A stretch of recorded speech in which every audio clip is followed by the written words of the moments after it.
kembali lagi dengan Cici Kru. Apa kabar? Semoga kita semua sehat, sejahtera, diberkati Tuhan. Hari ini saya sangat berbahagia sekali karena saya bertemu dengan seorang yang luar biasa. Nggak memperpanjang waktu. Hai, boleh tahu namanya siapa?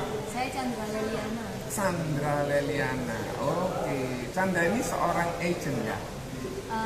Ya, Oke. sekarang sudah menjadi leader di agensi Derek. Oke. Chandra seorang agent di Prudential dan menjadi seorang leader. Oke. Chandra boleh enggak cerita panggilannya apa? Chandra, Leli, boleh. Leli ya. Leli kira-kira boleh nggak cerita backgroundnya Leli ini apa? Saya karyawan bank. Karyawan bank. Terus gimana ceritanya kok bisa akhirnya masuk ke Prudential? Ya, pertamanya ceritanya sebenarnya nggak sengaja ya, karena Oke. ada temen nawarin jadi nasabah waktu itu. Terus saya join Ya. untuk sebagai nasabah. Terus habis itu saya ditawarin untuk join bisnisnya. Join bisnis. Jadi pertama kali beli dulu, Betul. gitu ya. Terus kemudian akhirnya setelah beli ditawari sama yang juali itu ya. Terus kira-kira kenapa kok Leli mau? Waktu awal sih karena tujuannya simple ya, sebenarnya waktu awal hanya untuk supaya polis saya ini free. Jadi kalau dapat Oke. customer nantinya kan bisa untuk bayar polis. Dapat komisi lah ya, karena komisinya dapat 60 kali atau 5 tahun, sehingga itu bisa untuk membayar Benar. polisnya. Terus Terus akhirnya semakin jalan, cuma jalan 3 bulan di Prudential, income saya yang di bank selama 5 tahun udah kebalap kayak gitu. Udah lebih. Udah lebih. Oh lebih. 3 bulan di Prudential udah lebih daripada bank selama 5 tahun. What did you do and what do you do? Apa yang kamu kerjakan sehingga kamu bisa 3 bulan melewati income selama 5 tahun bekerja di bank? Ya, waktu itu awalnya kan cari customer ya. Awalnya juga banyak yang belum ambil juga. Tapi waktu itu ada kesempatan saya ketemu customer bank, ya, ketemu customer bank saya dan beliau memang tertarik untuk ambil untuk proteksi keluarganya. Ya udah akhirnya beliau ambil untuk satu keluarga plus kasih referensi ke mama papanya gitu. Itu nasabah pertama? Nasabah kedua. Oh nasabah kedua. Yang pertama ada teman saya kuliah yang ambil. Oh oke. Dan yang di case yang dari customer yang Tapi aku dengar kan kamu hamil waktu kerja di Prudential, betul ya? betul. Terus ya apa caranya kamu ngerjain jaga kandungan, kemudian sambil kerja? Boleh cerita sedikit? Ya, jadi waktu ngejar ke level keduanya Prudential di senior unit manager, waktu itu kondisi hamil ya. Jadi ya setiap hari tetap ketemu tim, terus saya juga bantu tim ke lapangan, terus cek juga seperti itu. Terus akhirnya sampai yang ada kejadian itu kok, sampai saya kan nemenin tim itu sampai keluar kota ya, nyetirin mereka walaupun hamil ya, terus nyetirin kayak gitu loh, maksudnya bantuin mereka. Akhirnya sampai suatu hari yang cerita mobil saya nabrak itu ya. Nabrak karena terlalu pagi, kecapean gitu kan? Jadi waktu itu ada acara kantor 2 hari, saya biasa panitia ya, datangnya mesti pagian. Nah nggak sengaja waktu baru keluar dari rumah, saya ngambil barang kayak gitu sebelah kiri saya. Nah setirnya kebanting ke kiri, akhirnya nabrak lah. Tapi kenapa sih kok kamu hamil-hamil tetap mau kerja? Kan harusnya jaga kandungan kan gitu. Ya, karena saya punya goal ya, teman-teman, saya punya goal, saya mau supaya anak dalam kandungan saya ini juga bisa, maksudnya merasakan mamanya berprestasi gitu. Itu goal yang sangat-sangat saya inginkan. Jadi saya mau maju panggung, promosi, dan anak saya pasti juga bangga. Oke. Terus kemudian dengar cerita tentang mama. Saya sih kurang jelas apa arti mama di mata Leli. Mama buat saya seseorang yang sangat spesial, karena mama orangnya ini teman-temannya sudah berjuang begitu banyak buat saya dan keluarga. Jadi ketika papa saya waktu saya kuliah itu tidak ada, nah mama lah Meninggal dunia ya makanya. meninggal dunia. karena sakit, jadi kita menghabiskan banyak sekali uang ya teman-teman untuk membiayai selama di rumah sakit, Biaya sampai pengobatan. sampai kita jual mobil kayak gitu teman-teman. Nah, sampai akhirnya keuangan ekonomi keluarga juga goncang. Jadi saya mesti kuliah itu sambil kerja juga ya untuk mencukupi selama di Surabaya. Nah, dan mama saya tetap berjuang untuk mengobatin juga kakak saya yang ada sakit diabetes. Nah, itu pun beliau sampai karena nggak ada kendaraan ya kadang naik bus, naik ojek untuk bekerja. Nah disitulah saya melihat perjuangan mama ini sangat luar biasa.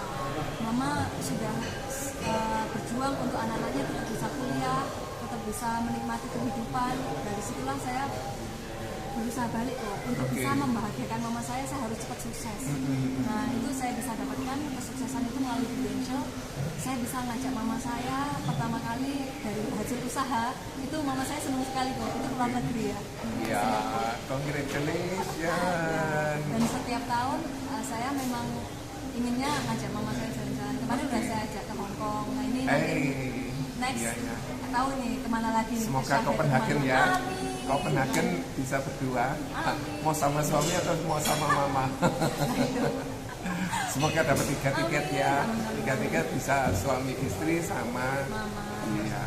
Suaminya namanya siapa, Leli? Budianto. Hai Budianto, ini saya Johnny Johnson, temen Leli ingin mengetahui lebih banyak lagi bagaimana perjuangan seorang agent hingga bisa mencapai prestasi menjadi leader. Dan leader tahun ini beliau ingin mendapatkan perjalanan ke Copenhagen gitu ya. Kita doakan semoga bisa dapat. Leli, kira-kira kan kamu sempat kerja SPG, kemudian kamu harus kerja saat kamu kuliah. Kira-kira kamu nggak ada rasa minder, rasa marah kok kondisi ini terjadi gitu nggak Pak? Waktu kuliah, waktu papa saya nggak ada ya. Waktu itu saya justru bukan ya ada sih minder, ada malu karena apa teman-teman saya ngelesin itu saya mesti ngelesin ya untuk supaya dapat uang untuk hidup di Surabaya. Saya ngelesin kadang mesti jalan kaki. Nah itu kan terus kadang naik sepeda ini pancal loh. Sepeda ontel. Ontel ya. Nah, kamu nggak malu ya waktu itu? Ya malu. Malu. Tapi terpaksa ya. Nah, jadi ada kadang teman saya ya, teman kuliah saya kalau lihat saya jalan habis pulang ngelesin itu kadang sampai dianterin kok sampai ke kos gitu karena dia kasihan mungkin ya lihat saya. Ya itulah perjuangannya ya. Terus ya mesti sambil nyambi SPG-an juga hari Sabtu Minggu. Hai guys, kembali lagi lanjut yang tadi karena terputus kita makan siang dulu. Oke, Leli, aku mau cerita, aku mau tanya lagi, apa sih arti mama sekali lagi di mata Leli? Ya mama seseorang yang patut kita bahagiakan ya, karena beliau pasti sudah berjuang luar biasa untuk membahagiakan anak-anaknya ya. Pasti udah bekerja keras ya, memberikan yang terbaik pasti untuk anak-anaknya. Oke. Terus kemudian saya mendengar ada berita nggak enak karena kakak sakit, terus kemudian ayah juga meninggal, nenek sakit, betul ya dia? Betul. Jadi kejadiannya itu mungkin setelah papa saya tutup usia, kurang lebih mungkin atau 3 tahunan kayak gitu. Memang kakak saya kan sakit diabetes dari kecil, dari SMP, dan itu waktu terakhir karena keuangan kita udah secara ekonomi turun, jadi tidak ada biaya untuk pengobatan kakak yang secara maksimal ya. Jadi kita hanya bisa memberikan kayak rumah sakit itu pengobatan di rumah sakit pemerintah aja, ala kadarnya aja, dan itu pelayanannya sangat-sangatlah ya ala kadarnya juga. Jadi itu yang membuat saya benar-benar kayak sakit hati ya. Artinya sakit hatinya lebih ke kenapa kok saya nggak bisa memberikan pengobatan terbaik di saat terakhir kayak gitu. Nggak punya uang lebih banyak gitu ya? Kok nggak punya duit, kondisi miskin lah kok intinya ya, walaupun saya udah kerja di bank juga. Dan kamu sebetulnya cewek bakal jadi istri, waktu itu sudah keluarga ya? Belum. Oh belum, kan bakal jadi istri, kan yang nyari uang pasti nanti dari suami. Kenapa kok kamu tetap mau ngotot? Ya, karena saya belajar dari pengalaman mama saya teman-teman ya. Mama saya kan juga dulunya bekerja juga sih sebenarnya membantu papa, tapi pasti terlebih utama pasti papa ya yang mencari nafkah utama. Nah begitu beliaunya nggak ada, secara ekonomi itu kan pasti goncang ya. Langsung ya, Betul. langsung Nah, terganggu. dari situ saya belajar bahwa saya seorang perempuan harus mandiri secara keuangan juga. Jadi saya nggak boleh bergantung terhadap suami. Maksudnya saya akan tetap melakukan tugas saya sebagai istri, tapi di luar itu saya juga harus mandiri secara keuangan supaya ya namanya kita nggak pernah tahu resiko ya. Teman-teman, kalaupun terjadi resiko terburuk, kita sebagai istri sudah siap. Masih ada cadangan untuk mengatasi risiko itu terjadi. Terus seberapa ngototnya sih waktu Nelly bekerja, yang waktu hamil segala, kan enaknya di rumah sebetulnya ya? Iya, pinginnya gitu teman-teman. Tapi karena saya punya goal yang kuat tadi, karena saya ingin promosi ya, dengan kondisi hamil itu memang saya ingin promosi sekali supaya selain income nambah, terutama saya ingin anak saya yang dalam kandungan sudah bangga gitu loh, mamanya kok prestasi ya. Nah nanti pengennya anak saya juga kedepannya kan pasti juga jadi ada yang berprestasi lah ya. Gitu. Jadi saya kejar benar-benar, mau hujan mau panas ya saya tetap jalanin ya, bantu tim di lapangan dan sebagainya itu saya lakukan. Kenapa sih kok nggak banyak orang seperti Nelly? Ya itu tergantung why-nya mungkin. Kalau saya simpulkan tergantung why-nya kuat apa enggak. Karena saya dari awal kan ditempa ya, maksudnya papa saya nggak ada, saya nggak merasa sebagai anak juga belum memberikan yang terbaik. Kakak saya tutup usia pun saya juga nggak bisa kasih rumah sakit yang terbaik, dan nenek saya pun bahkan sempat nenek saya kok itu gegar otak juga karena jatuh dari sepeda motor ya, dan itu kita karena nggak punya duit untuk mengobatkan, akhirnya dokter agak sinis gitu, maksudnya nggak, karena kita nggak mampu membiayai operasi, jadi kayak dipasrahkan aja. Jadi itu yang bikin saya aku harus cepat sukses, cari duit yang banyak supaya jangan sampai kalau ada keluarga yang butuh, saya nggak ada duit untuk mereka gitu. Itu sih yang menjadi motivasi utama. Terus selama ini apa yang Nelly sudah dapatkan dari Budi?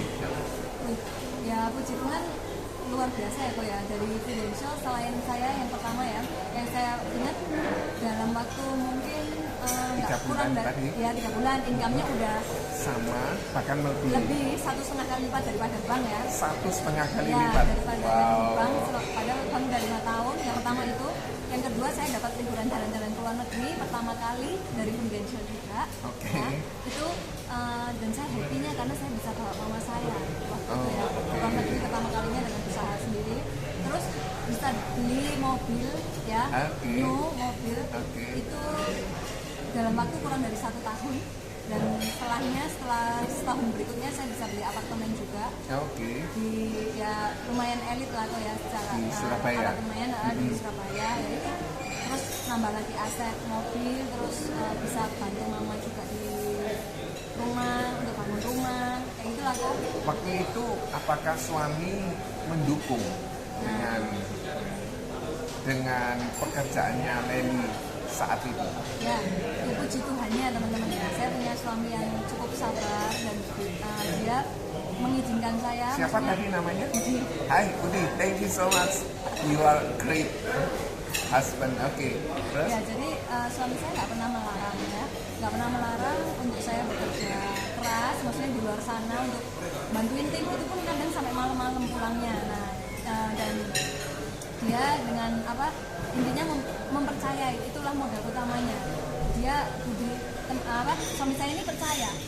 Nah, saya tipenya adalah orang semakin saya dipercaya, saya akan melakukan yang terbaik. Menjaga kepercayaan itu. Saya bertanggung jawab atas kepercayaan yang udah dikasih. Terus kemudian boleh nggak cerita tentang prinsip-prinsip dalam kehidupan? Boleh kok, gini. Jadi dulu pernah ya, saya sempat bekerja itu juga luar biasa tanpa mengenal waktu ya. Bahkan pernah kok waktu itu Senin sampai Minggu saya pakai untuk kerja terus. Ya, dengan harapan apa, saya dapat uang banyak. Dapat uang lebih banyak. Omsetnya lebih banyak karena saya gunakan 7 hari kerja gitu ya. Harapannya seperti itu. Tapi ternyata dengan berjalannya waktu justru bukan hal yang bagus yang saya dapatkan. Selain keluarga mungkin juga terbengkalai ya, karena saya mengatasi mengatasnamakan, oh saya bekerja tujuannya baik nih supaya kalau ada keperluan saya bisa memenuhi semuanya, tapi dari anak juga kurang bagus, hubungan dengan suami akhirnya juga apa ya, suami ya ada marah sedikit pastilah kok, karena saya kurang bisa mengatur waktu lah. Karena untuk anak juga pasti berkurang lah ya. Betul. Bahkan hari Minggu pun kita sudah jarang untuk ibadah teman-teman ya, karena saya pikir saya gunakan untuk bantu tim training, betul, diefektifkan gitu ya. Oke, ternyata sampai jarang ibadah dan akhirnya tambah hasilnya juga nggak bagus-bagus amat sih teman-teman ya. Nggak gemilang juga, hubungan dengan keluarga juga tambah menjauh kan seperti itu kok ya. Jadi saya tambah nggak bahagia, dan dari situ saya belajar, saya diajari untuk saya membuat prioritas. Jadi dari situ saya belajar, saya mengembalikan hati ini di tahun 2018 sampai 2019 ini untuk mengatur prioritas lagi. Pertama saya harus tetap memprioritaskan Tuhan, itu prinsipnya yang pertama, memprioritaskan Tuhan. Jadi waktu untuk ibadah saya harus ibadah dulu ya, baru setelah itu ayo kita pakai keluarga dulu kok. Jadi waktu untuk anak setiap hari sama suami itu harus ada. Terus yang ketiga baru ngurusin bisnis ya, dalam artian bisnis tetap saya jalankan teman-teman ya, tapi dalam setiap hari harus ada porsi untuk anak. Jadi jangan sampai untuk anak nggak ada porsi sama sekali, bahaya. Anaknya nanti kita kaya buat apa teman-teman, kita sukses buat apa kalau bukan buat keluarga kita ya. Jangan sampai jadikan kesuksesan itu juga nanti menjadikan keluarga kita tambah berantakan. Ibaratnya balancing life. Betul, ya harus balance. Tapi prinsip kerja keras pasti harus tetap kok. Jangan ya wes kayak gitu kita beribadah saja, keluarga saja, tapi uangnya nggak ada. Ya nggak juga. Tuhan juga nggak suka kok. Ya. Tapi dari situ kok justru saya melihat miracle yang sangat besar ya di tahun 2018 dan 2019 ini, terutama justru dari saya punya prioritas yang benar itu, justru berkat itu luar biasa tambah. Dari kanan kiri tambah banyak kok. Itulah saat kita memprioritaskan Tuhan, keluarga, terus bisnis kita. Terus kemudian apa sih pentingnya sebuah kantor, seorang leader di mata Lely? Sangat penting sekali teman-teman, karena sebuah komunitas itu yang akan tetap mendukung kita tetap kuat di bisnis, di suatu bisnis, apalagi bisnis prudential ya. Di komunitas kita setiap hari, kalau setiap Sabtu kita diadakan komunitas itu, selain untuk kebersamaan itu juga kita bertemu dengan orang positif, itu ketularan kok semangatnya ya, transfer energinya itu ada. Jadi kita dapat energi positif dari orang-orang sekitar kita ya, apalagi leader-leader yang on the track itu selalu saya tempel kok supaya saya ketularan energinya. Karena dia udah mencapai production club yang bagus. Kita ibaratnya termotivasi untuk ikut. Benar. Sebenarnya kan tinggal kopas aja kok ya. Tinggal belajar dari caranya, kita lakukan. Kalau kita benar-benar komitmen, bisa ternyata teman-teman. Jadi yang membedakan satu bekerja, satu tidak bekerja atau kurang bekerja, sehingga hasilnya beda gitu ya. Terus kemudian apa sih harapannya Lely di tahun ini sehingga ini bisa menjadi sebuah doa? Saya pinginnya sih tahun ini bisa dari startup ke Copenhagen dan bisa mencapai startup leader juga sih. Amin. Jadi berarti dapat 3 tiket. Oke, semoga Tuhan dengar. Amin. Terus ini kok beli rumah ya tahun depan. Amin. Doain. Semoga semuanya boleh berjalan ya, karena tujuan ini semua mulia, bukan untuk show off, tetapi ini sebagai bukti mengajak teman-teman yang masih belum bergabung. Kira-kira Lely boleh ya kasih kata-kata buat teman-teman yang mau bergabung, atau yang masih ragu-ragu, atau yang masih bingung sama bisnis prudential, boleh cerita sedikit. Ya, teman-teman nggak usah ragu-ragu kalau di bisnis prudential, tentunya teman-teman ya, dimana kita bisa setiap hari bahkan ya kita bisa tambah income-nya hanya di bisnis ini teman-teman ya. Bahkan tahun ini saya bikin goal ya, saya mau tambah income 30 juta per bulan, dan itu pun ini sudah tinggal sedikit sudah achieve tuh. Nah, di mana kita bisa cari income seperti itu teman-teman? Kalau misalnya saya bayangkan saya masih tetap di posisi zona nyaman saya sebagai karyawan, ya mungkin hari ini nggak ada ya mau nambah income pun susah, pastinya setiap tahun sekali. Tapi kalau di Prudential percepatan income-nya luar biasa. Mau nambah berapapun, 50 juta, 30 juta itu semua tergantung usahanya kita, teman-teman. Oke, semakin kita rajin bekerja, semakin kita bisa mendapatkan hasil yang optimal. Oke, kira-kira Leli boleh say something sama timnya, agentnya? Oke, teman-teman, tim saya tetap semangat ya, lakukan yang terbaik setiap saat, tetap harus sering-sering kontak sama leader ya. Sampai sekarang saya, walaupun saya leader, saya selalu juga nempel ke leader di atas saya supaya secara semangat, secara kinerja saya juga bisa seperti orang-orang yang berprestasi di atas saya ya. Nah seperti itu, tetap semangat dan saya doakan juga teman-teman tim saya bisa mencapai semua dunia tahun ini. Amin. Semoga bisa promosi 2 associate agency director. Amin. Dan bisa jalan-jalan bareng ke luar negeri ya. Ya. Jadi guys, banyak manfaat yang kita bisa dengarkan atau kita bisa ambil sari dari wawancara saya sama seorang yang bernama Chandra Leliana yang kantornya di mana? Di Spasio. Ya, Nama kantornya? Namanya kantor Rising Star Warriors. Rising Star Warrior di Spasio lantai 2. Boleh, misalnya ada satu nasabah yang kehilangan agennya, kira-kira kalau kontak Leli, apakah Leli bersedia bantu? Oh tentu, boleh teman-teman, nanti bisa kalau ada yang mungkin agent lamanya sudah nggak aktif ya, boleh saya bantu ya, bisa dihubungin saya di WA 0852 0852 57 0852 57 95 95 8-nya 4 kali. 8888. Apakah Leli juga punya Instagram? Oh ada, ikut Oke. Chandra Leliana. Chandra Leliana Instagramnya Facebook nanti. saya juga sama. Chandra Leliana, sambung ya? Ya. Oke, jadi nanti saya tulis di deskripsi di bawah. Kalau misalnya Anda ingin menghubungi, bisa menghubungi Chandra Leliana. Beliau bersedia dengan senang hati membantu setiap mungkin Anda punya pertanyaan, Anda ingin upgrade polis Anda, atau Anda ingin mendapatkan pelayanan dari seorang agent yang berkualitas, bisa menghubungi beliau. Beliau berkantor di Spasio lantai 2, namanya Rising Star Warrior. Oke, luar biasa. Kalau misalnya Anda merasa bermanfaat, kiranya Anda jangan sungkan-sungkan untuk subscribe guys, dan Anda share, Anda like gitu ya, sehingga wawancara kali ini bisa bermanfaat buat banyak agent. Oke, terima kasih guys. Terima kasih Ko Joni. Terima kasih, God bless you. Kali ini aku nggak bawa hadiah buat Leli ya, tapi one day ya, one day kita berjanji, oh ya, ngopi di Vietnam. Nanti tugasnya ini yang